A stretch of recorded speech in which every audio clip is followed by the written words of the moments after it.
একটি ছোট গ্রামে থাকত রাশেদ নামে এক গরিব কিশোর।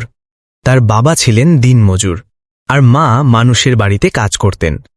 সংসারের অবস্থা ছিল খুবই খারাপ, অনেক সময় ঠিকমতো খাবারও জুটত না। তবুও রাশেদের চোখে ছিল বড় একটি স্বপ্ন, একদিন সে সফল মানুষ হবে। রাশেদ সকালে বাবার সঙ্গে কাজে যেত আর দুপুরে স্কুলে গিয়ে পড়াশোনা করত। ছোট বয়সেই তাকে বুঝে নিতে হয়েছিল জীবনের কঠিন বাস্তবতা। স্কুল থেকে ফিরে এসে অন্যের দোকানে কাজ করত, আর রাতে সবাই ঘুমিয়ে পড়লে কুপির ম্লান আলোতে বসে মন দিয়ে পড়াশোনা করত রাশেদ। গ্রামের অনেকেই তাকে নিয়ে হাসত, তারা বলতো, গরিব ছেলে পড়ে কি হবে? কিন্তু রাশেদ এসব কথায় কান দিত না। সে জানত স্বপ্ন পূরণ করতে হলে লড়াই করতেই হয়। একদিন তার শিক্ষকের নজরে পড়ে রাশেদের মেধা।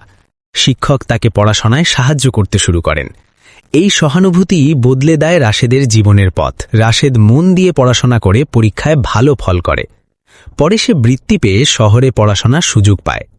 এটাই ছিল তার স্বপ্নের পথে প্রথম বড় সাফল্য। শহরে গিয়ে তাকে অনেক কষ্ট সহ্য করতে হয়, তবুও সে কখনো হাল ছাড়েনি। কষ্টের মাঝেও সে পড়াশোনা চালিয়ে গেছে। পড়াশোনা শেষ করে রাশেদ একটি ভালো চাকরি পায়। নিজের পরিশ্রম আর সততার মাধ্যমে ধীরে ধীরে সে ধনী হয়ে ওঠে। একদিন রাশেদ তার গ্রামে ফিরে আসে। গরিব শিশুদের জন্য সে একটি স্কুল তৈরি করে, কারণ সে জানত শিক্ষা জীবন বদলে দিতে পারে। রাশেদ প্রমাণ করে দেয়, পরিশ্রম, সাহস আর শিক্ষার শক্তি থাকলে গরিব থেকেও ধনী হওয়া যায়।